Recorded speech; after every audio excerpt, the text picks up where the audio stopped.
Hello friends, എല്ലാവർക്കും സുഖമല്ലേ? ഇന്നത്തെ ഒരു വീഡിയോ സാറ്റർഡേ ഞങ്ങളുടെ വീട്ടിൽ എങ്ങനെയായിരിക്കും എന്നുള്ളതാണ്. ഇന്ന് 2 പേരും വീട്ടിലുണ്ട്. ഇലോർക്ക് ഡേ കെയറും ഇല്ല, ജെറിക്ക് ഇന്ന് ഓഫീസും ഇല്ല. അപ്പം രാവിലെ തന്നെ എണീറ്റു ബെഡൊക്കെ ക്ലീനാക്കി കിച്ചണിലോട്ട് കയറാമെന്ന് വിചാരിച്ചു.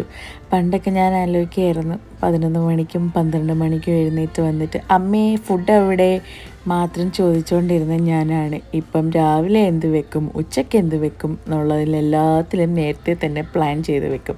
പിന്നെ ഇന്നിവിടെ ഇടിയപ്പം ഉണ്ടാക്കുകയെന്ന് വിചാരിച്ച് ഞങ്ങൾ പ്രീമിയം ഫുഡ് ഇടിയപ്പം, പാലപ്പം അല്ലെങ്കിൽ ദോശ, ഇഡലി എല്ലാം സാറ്റർഡേസേ ചെയ്യുന്നുള്ളൂ. അതാകുമ്പോൾ കുറച്ച് നമുക്ക് ശ്രദ്ധിച്ച് എഴുന്നേറ്റ് പതുക്കെയൊക്കെ കഴിച്ചാൽ മതിയല്ലേ. അപ്പം ഇടിയപ്പവും മട്ടക്കറിയും കൂടെ ഉണ്ടാക്കാമെന്നാണ് ഞാൻ വിചാരിക്കുന്നത്. വെള്ളം കഴിച്ചുകൊണ്ടിരിക്കുന്നുണ്ട്. ഇവിടെ ഇടിയപ്പത്തിൻ്റെ കൂടെ ഇന്ന് ഞാൻ മുട്ട റോസ്റ്റ് ഉണ്ടാക്കാമെന്ന് വിചാരിച്ചിരിക്കുകയാണ്. പക്ഷേ ജെറിക്ക് താല്പര്യം ചിക്കൻ കറി, ബീഫ് കറി അതൊക്കെ കൂട്ടി കഴിക്കാനാണ്. പിന്നെ വീക്കെൻഡ്സിൽ ഞങ്ങൾക്ക് 2 പേർക്കും 1 കപ്പ് ചായ നിർബന്ധമാണ്. അങ്ങനെ ഞാൻ ഇവിടെ സൈഡിൽ കൂടെ ഇടിയപ്പം മാവ് ഉണ്ടാക്കാനുള്ള പരിപാടി, ജെറി അപ്പുറത്ത് തന്നെയുണ്ട് കേട്ടോ. ഇലോറേനെ പല്ല് തേക്കലും പരിപാടിയൊക്കെ ആയിട്ട് അവിടെ പോകുന്നു.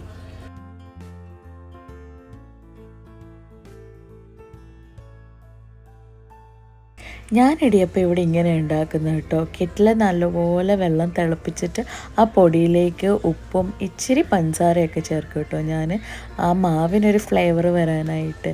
പിന്നെ ചില വെള്ളം തിളപ്പിച്ച് നേരെ അതിൻ്റെ അകത്തൊക്കെ ആണല്ലോ. അങ്ങനെ ഇവിടെ ചായ റെഡിയായി, അത് ആ സൈഡിലിരിക്കട്ടെ. പിന്നെ ഞാൻ ഇച്ചിരി നെയ്യും ഒക്കെ കൂടെ ചേർക്കും, അപ്പോൾ കുറച്ചും കൂടെ സോഫ്റ്റ് ആകും. മുട്ടയ്ക്കുള്ള സവോളയും തക്കാളിയൊക്കെ അരിയലാണ് ഞാനിവിടെ. സൈഡിൽ ജെറിയും എന്നെ ഹെൽപ്പ് ചെയ്യാനുണ്ട് കേട്ടോ. ഇന്ന് നമ്മൾ 2 പേരും വീക്കെൻഡ്സിൽ അടുക്കളയിൽ കയറി കേട്ടോ. അതെനിക്കും ഭയങ്കര ഒരു ഹെൽപ്ഫുള്ളാണ്. ജെറിയും കൂടെ ഉണ്ടെങ്കിൽ നമ്മുടെ കാര്യങ്ങളൊക്കെ പെട്ടെന്ന് ചടപടേന്ന് തീരും. ഞങ്ങൾ വിചാരിച്ചു രാവിലെ തന്നെ നമ്മുടെ എല്ലാ പരിപാടിയും തീർക്കുവാണ്, ഉച്ചയ്ക്ക് ഫുഡൊക്കെ കഴിച്ച് പതുക്കെ വെളിയിലോട്ട് ഇറങ്ങാമെന്ന്. അങ്ങനെ ജെറി അരിയൊക്കെ കഴുകി അവിടെ സൈഡിൽ വെക്കുന്നു. ഞാൻ മുട്ടക്കറി ഉണ്ടാക്കാമെന്ന് പറഞ്ഞപ്പോൾ ജെറി പറഞ്ഞു വേണ്ട, ഇന്ന് ഞാൻ എൻ്റെ സ്റ്റൈലിലൊരു കറിയൊക്കെ ഉണ്ടാക്കാമെന്ന്. ഞാനിവിടെ പറയുന്നത് വീഡിയോ എടുക്കാൻ നേരത്ത് മാത്രമാണ് ഇന്ന് പാത്രം കഴുകുന്നത്, ജോലി ചെയ്യുന്നത് എന്നൊക്കെ. പക്ഷേ സത്യം പറഞ്ഞാൽ അങ്ങനെയല്ല, ജെറിക്ക് പറ്റുന്ന സമയത്തൊക്കെ എന്നെ ഹെൽപ്പ് ചെയ്യുകയൊക്കെ ചെയ്യും കേട്ടോ. ഒരാളും കൂടെ നമ്മുടെ കൂടെ ഹെൽപ്പ് ചെയ്യാനുണ്ടെങ്കിൽ നമ്മുടെ പണികളൊക്കെ എന്ത് പെട്ടെന്നല്ല ചെയ്ത് തീർക്കുക.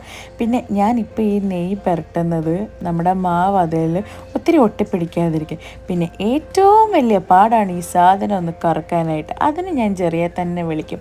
അതുകൊണ്ടാണ് ഞാൻ സാറ്റർഡേ മാത്രം ഇങ്ങനത്തെ ഫുഡുകളൊക്കെ ഉണ്ടാക്കാമെന്ന് വിചാരിക്കുന്നത്. അതാകുമ്പോൾ ജെറി എന്നെ ഹെൽപ്പ് ചെയ്യാനുണ്ടല്ലോ. പിന്നെ ഇലോറ ഞങ്ങളുടെ കൂടെ ഇടയ്ക്കിടയ്ക്ക് വന്ന് അടുക്കളയിൽ ഓരോ പണിയൊക്കെ ചെയ്യും. പിന്നെയും വന്ന് ടി വിയുടെ മുന്നിൽ ഡാൻസും കാര്യങ്ങളും. അവൾക്ക് ഭയങ്കര ഇഷ്ടം അവളെയും എൻഗേജ് ചെയ്യിപ്പിക്കുന്നതൊക്കെ ഓരോ കാര്യത്തിൽ. അങ്ങനെ ജെറി ഇവിടെ ജെറിയുടെ എഗ് കറിയായിട്ട് പരിപാടി, ഞാൻ അപ്പുറത്ത് തന്നെ എൻ്റെ ഇടിയപ്പവുമായിട്ടുള്ള പരിപാടികൾ നടന്നുകൊണ്ടിരിക്കുന്നു. ജെറി ഫോണിൽ നോക്കുന്നത് ഞങ്ങളുടെ കസിൻ്റെ കല്യാണമായിരുന്നു കഴിഞ്ഞ ദിവസം. അപ്പോൾ അതിന് ഞങ്ങൾക്ക് പോകാൻ പറ്റിയില്ല, പക്ഷെ ലൈവ് ഉണ്ടായിരുന്നു. അപ്പോൾ അതിൽ ഓരോ വിശേഷങ്ങളൊക്കെ എന്നെയും കൂടെ കാണിക്കുമായിരുന്നു. നമുക്ക് പോകാൻ പറ്റാത്തതിൻ്റെ വിഷമം ലൈവ് കണ്ട് തീർക്കാമെന്ന് ഓർത്തു. ഇത് കണ്ടപ്പോൾ ഞങ്ങൾ ഓർക്കുമായിരുന്നു ഞങ്ങളുടെ കല്യാണത്തിനും ഉണ്ടായിരുന്നു ലൈവൊക്കെ. അന്നിരുന്ന് കണ്ടില്ല, പക്ഷെ പിന്നീട് ഇരുന്ന് കണ്ടപ്പോഴത്തേക്കിന് നല്ല രസമായിരുന്നു. പതുക്കെ ഇലോറയും കുക്കിങ്ങിൻ്റെ അകത്തോട്ട് കയറിയിട്ടുണ്ട്. അവൾക്കത് ഇളക്കണം, അതാണ് അടുത്ത ടാസ്ക്. പിന്നെ ഞാൻ ഉച്ചക്കത്തേക്കിനുള്ള തോരനും കൂടെ ആ സൈഡിൽ റെഡിയാക്കാം. അതിൻ്റെ ഇടയ്ക്ക് ഇവിടെ ഡാഡിയും മോളും കൂടെ ഡാൻസും കാര്യങ്ങളും ഒക്കെ. ഉച്ചക്കത്തേക്കിനുള്ളത് അരി ഞാൻ കുക്കറിൻ്റെ അകത്താണ്. അതാകുമ്പോൾ 2 വിസിലടിക്കുമ്പോഴത്തേന് നമുക്കിവിടെ ചോറ് സെറ്റായി കിട്ടും. ജെറിയുടെ മുട്ട റോസ്റ്റ് ഇതുവരെ കഴിഞ്ഞിട്ടില്ല, അതിനെന്തൊക്കെയോ അവിടെ അരക്കയും കാര്യങ്ങളൊക്കെ നടക്കുന്നു. ആ സമയത്തിൽ ഞാൻ ഓർത്ത് എന്നാൽ പിന്നെ നമ്മുടെ ലോണ്ട്രിയുടെ പരിപാടിയും കൂടെ അങ്ങ് തീരട്ടെ എന്ന്. അങ്ങനെ അതെല്ലാം ചെയ്ത് വന്ന് ചിക്കനും കൂടെ ഫ്രൈ ചെയ്യാനായിട്ട് ഞാനെല്ലാം മാരിനേറ്റ് ചെയ്ത് വെക്കുകയാണ്. അപ്പോൾ തന്നെ നമ്മുടെ ഇടിയപ്പവും കാര്യങ്ങളും എല്ലാം ഇവിടെ റെഡിയായി. ഇവിടെ ഇടിയപ്പത്തിൻ്റെ മുകളിൽ ഞങ്ങൾ തേങ്ങ അധികം ഇടത്തില്ല, ബിക്കോസ് ഇവിടുത്തെ ഗ്രേറ്റ് ചെയ്ത് കിട്ടുന്ന തേങ്ങയ്ക്ക് ഒട്ടും രുചിയില്ല. അതുകൊണ്ട് ഞങ്ങൾക്ക് വലിയ താല്പര്യമില്ല തേങ്ങ ഇടാനായിട്ട്. പിന്നെ ഇന്ന് ഞാൻ വീഡിയോ ഒക്കെ എടുക്കുന്നതുകൊണ്ട് 2-3 തേങ്ങ മുകളിലിട്ടതിൻ്റെ കഥയാണ് അവിടെ പറഞ്ഞത്. പിന്നെ ഞങ്ങൾ ഫുഡൊക്കെ കഴിച്ചു, പാത്രമൊക്കെ കഴുകി വെച്ചു. നമ്മുടെ തോരൻ അടുത്ത സൈഡിൽ വെക്കണമല്ലോ, അങ്ങനെ ജെറി അത് ചെയ്തോളാമെന്ന് പറഞ്ഞു. അങ്ങനെ അതെല്ലാം അരിഞ്ഞ് തോരന് വേണ്ടിയുള്ള പരിപാടിയെല്ലാം അവിടെ ചെയ്യുന്നു. ഇതെല്ലാം ആയപ്പോഴത്തേക്കിനോർത്തു എന്നാൽ ഇച്ചിരി കാച്ചിയ മോരും കൂടെ ആയേക്കാം. അധികം കറികളൊന്നുമില്ല കേട്ടോ, ഒരു തോരനും ചിക്കൻ ഫ്രൈയും ഈ കാച്ചിയ മോരും അച്ചാർ നാട്ടിൽ നിന്ന് കൊണ്ടുവന്നത് ഇരിപ്പുണ്ട്. അപ്പോൾ ഇതൊക്കെ മതിയല്ലോ. ഒത്തിരി ഫുഡൊക്കെ ഉണ്ടാക്കിയാലും ചിലപ്പോൾ ഞങ്ങൾക്കിത് 2-3 ദിവസം പോകും.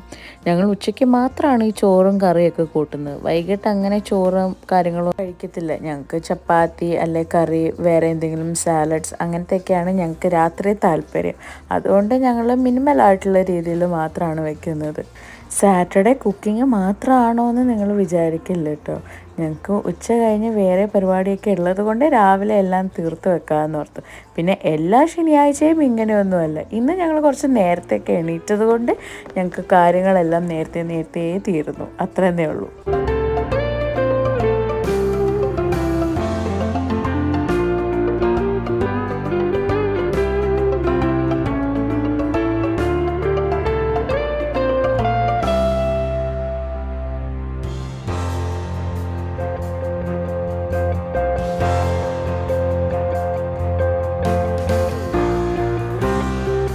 അങ്ങനെ എൻ്റെ മോരിൻ്റെ പരിപാടിയൊക്കെ ഇവിടെ കഴിയുന്നു. അതിൻ്റെ ഇടയ്ക്ക് ഞാൻ ചിക്കനും കൂടെ ഫ്രൈ ചെയ്യാനായിട്ട് വെച്ചു. അങ്ങനെ എല്ലാം കഴിഞ്ഞ് ഞങ്ങൾ ചോറ് കഴിക്കാനായിട്ട് പോവാണ്. ഞാൻ ചോറ് കഴിക്കുന്നതിൻ്റെ വീഡിയോ ഒന്നും എടുത്തില്ല കേട്ടോ. ജസ്റ്റ് ഒന്ന് എന്തൊക്കെയാണ് ഞങ്ങൾ വെച്ചതെന്ന് മാത്രം ഒന്ന് കാണിക്കാമെന്ന് വിചാരിച്ചു. ഇതിൻ്റെ കൂടെ അച്ചാറും കൂടെ ഉണ്ട് കേട്ടോ.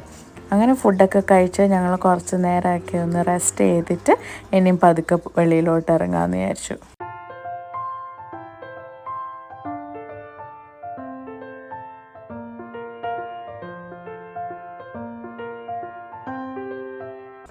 അങ്ങനെ ഞങ്ങൾ റെഡിയായി ഇതേ പുറത്തോട്ട് പോവാണ്. ഇപ്പോൾ ക്ലൈമറ്റ് കണ്ടില്ലേ, നല്ല സൂപ്പർ ക്ലൈമറ്റ്.